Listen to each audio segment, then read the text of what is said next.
Are you willing to give birth through parthenogenesis or be a fatherless child? An adaptive strategy to ensure the reproduction of organisms when conditions are not favorable for sexual reproduction. That condition is called parthenogenesis.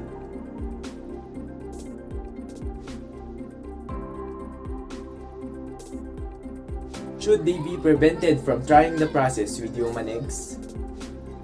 They should continue to try this method on human eggs because it benefits some of us. People who aspire to become parents without a father could find it helpful. If something will aid in or influence the growth of a livelihood, trying it is not necessarily negative. It offers a significant benefit for women who struggle with being unable to have children.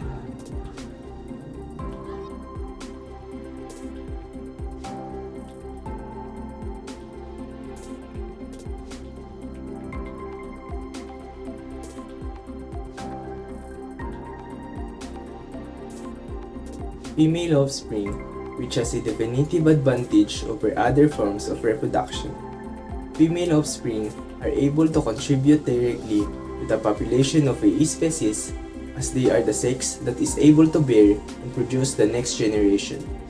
The rate of population increase will be higher among organisms that reproduce parthenogenesis than among similar species that reproduce a means that creates both male and female offspring.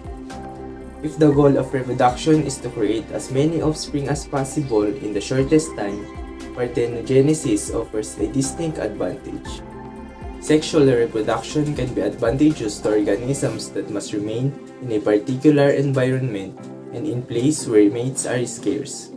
Numerous offspring can be produced without costing the parent a great amount of energy or time.